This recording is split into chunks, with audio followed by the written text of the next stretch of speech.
Sa mga nag-aaral sa inyong lahat, mga ka-G lovers, Giovanni B nagbabalik.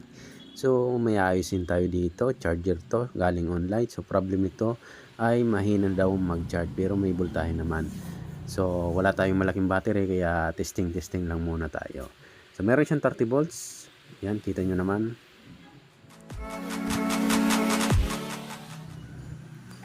So, bali nakita nyo kanina, meron siyang 30 volts. So, dati daw, madali lang itong mag-charge sa battery niya. So, almost mga 2 hours, mga ganun, 1.5 o 2 hours. So, bigla na lang daw humina, almost tumagal na bago ma-charge. Umaabot pa nga kahit 5 oras, mahirap pang ma-charge, ma-full charge. So, yan yung complaint nito. So, mahina na siya mag-charge. Dahil wala tayong pan-testing na malaking battery dito, so ang gagawin na lang natin, troubleshoot na lang natin to. Siya nang bahala mag-testing nito. So, hahanapin lang natin yung problema nito, punot dulo. So, tingnan natin, nag-physical check muna tayo. Tingin-tingin, wala naman ako napansin na sumabog o nangitim dyan. Yan.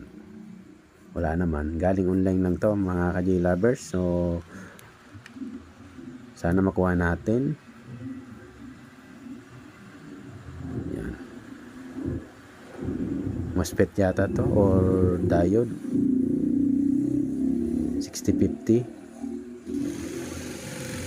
Ito regulator to, 12 volts. Parang diode yata yun. Kung hindi lang ako nagkakamali. Ito yung MOSFET yata. Tapos yung isa yung regulator. Dahil may 30 volts to, wag na natin pakialaman yung primary. Meron siyang 30 volts. Okay naman siya. So, ang problem niya, nga, mga ka-G lovers, mahina na siya mag-charge. Pero may 30 volts siya. So, ating alalamin. Pero naiisip ko na kung saan problema niyan. Kung tama ba yung hinala natin. So, ayusin lang natin. Test natin ulit ha. Test natin ulit. Para makita nyo na meron siyang okay naman yung voltahe niya. Pag kinabit mo sa battery, naglalabas naman yung charging. Kaya lang matagal siya mag-charge. Yun ang complaint. Matagal na mag-charge. Hindi na tulad ng dati. Plugin ko lang ha.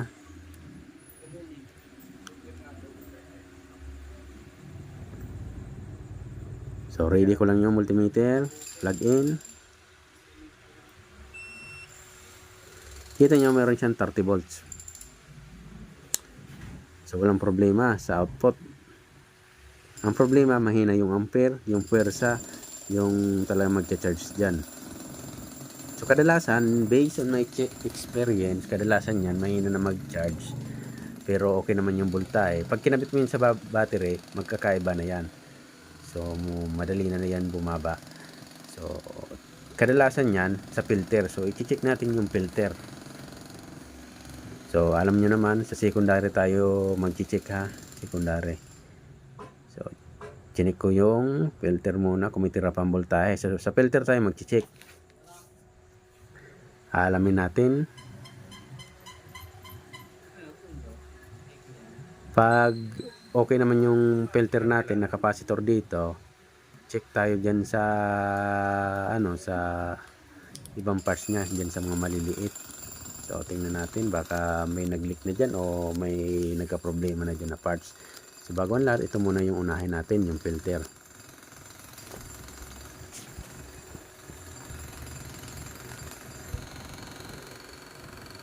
Bali nung tinignan natin, ito ay 1000 UF 35 volts.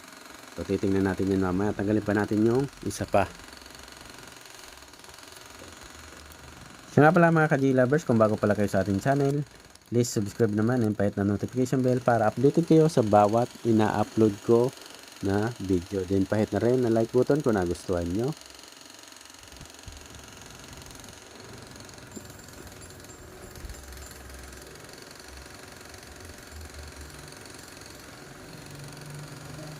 Tagalin lang natin to ha.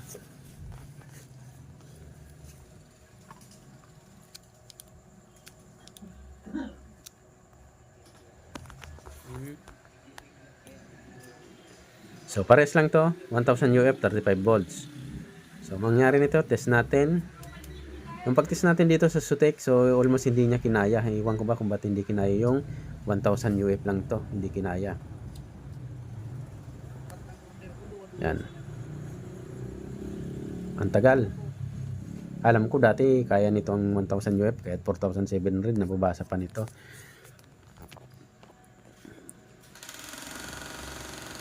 Ewan ko ba ba't hindi ito nabasa? Ewan ko baka sira ng multimeter ko. Okay. So, dito nagpalit ako ng multimeter para sigurado ako. So, yan tinanggal natin yung capacitor na yan. Tinis natin. Hindi mo basa ng multimeter ko. Yan. Hindi siya ma-read.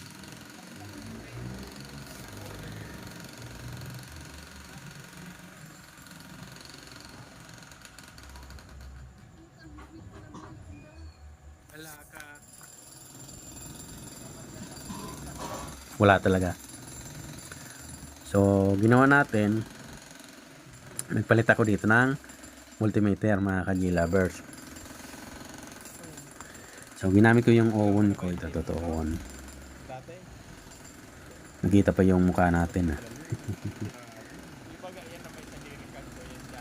Okay.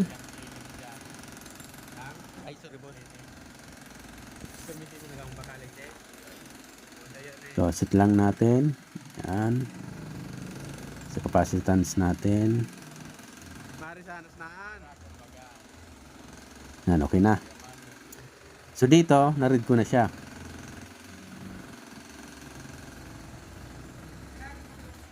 So, matagal na kasi yung sitik ko. Baka nagka-problema na yung pagbabasa ng capacitor niya. Minsan kasi, alam mo, protection yan. Sitik ko na yan na gagamit yun sa voltahe. Kahit naka-capacitance ako. So, yan. Almost okay naman yung capacitor, 900.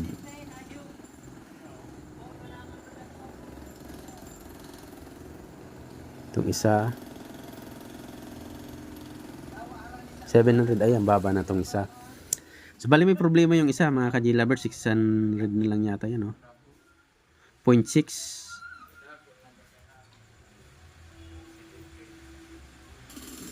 0.6 na lang yun, ah. 0.5 na, mas lalo pa siyang bumababa. Ibig sabihin, may leak na yung isa. Yung isa, nasa tama pa. So, ang gagawin natin, dalawa na yung ipapalit natin para sigurado tayo. Kasi gamit na rin yun.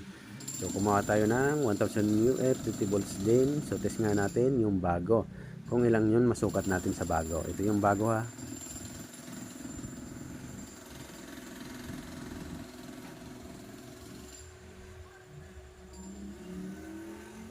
Yan. 1,400 UF. Yung isa, tama pa naman, nasa 900 UF pa naman. Yung isa, pababa ng pababa. Nasa 500 na lang. So, pag tinis ko pa yun, mas lalo pa yung bababa. So, ito yung isa pa, 1,400 talaga. So, papalit natin tong dalawa na to. So, nakuha na natin yung problema niya. Kaya mabagal siya mag-charge kasi yung isang capacitor ay may leak na. Ang baba na ng farad. Yung isa, normal pa naman. Pero, para makasigurado tayo, pinalitan na rin natin yung dalawa. So, palitan na natin tong dalawa. Nagets na natin, nakuha na natin yung pinaka-problema niya. Kaya lang ang problema natin, wala tayong battery dito na 12 volts na malaki. O kahit nga maliit.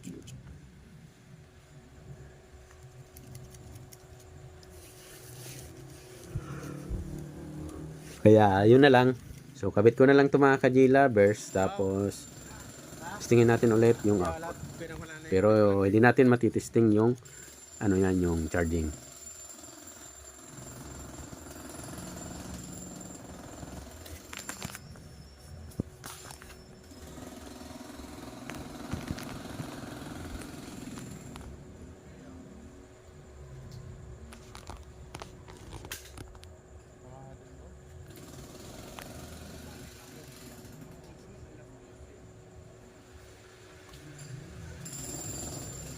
Okay. So, kung maka-experience kayo nito mga ka-J-lovers, kung mahina siya mag-charge na, dati okay naman, maganda yung charging niya, mabilis siya mag-charge, bigla siyang humina. So, check niyo yung filter. So, ordinaryong charger, yung transformer, ganun din yan. Pag may humina yung charging, na dating okay naman siya, check niyo yung filter, tapos yung diode. So, mga ganyan, pwede niyo i-check. So, dito, filter. So, chinik natin yung filter, may tama talaga yung filter niya.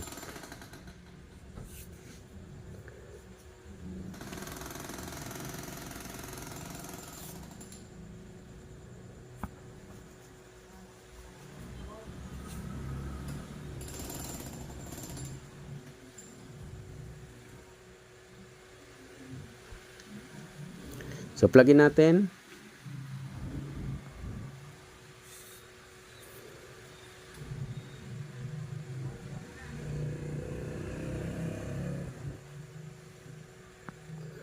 So okay na to, lumabas na yung display din, yan. Kaya lang nag-error siya kasi walang battery. So may error lang kasi walang battery. Pero okay na to. So goods na tayo dito. So wala kasi tayong pan-testing na battery mga ka-G-lovers. So bali kumuha ko ng maliit lang na battery, yan. Nung tinesting ko na full charge agad. Ang liit lang kasi dati naman full charge talaga yung battery na to. Yan. Okay na to mga ka-G-lovers. Yan, kinabit ko lang siya sa maliit lang na battery na full charge agad kasi dati naman talagang full charge na. So thank you very much sa lagi niyo pagsubaybay sa ating channel.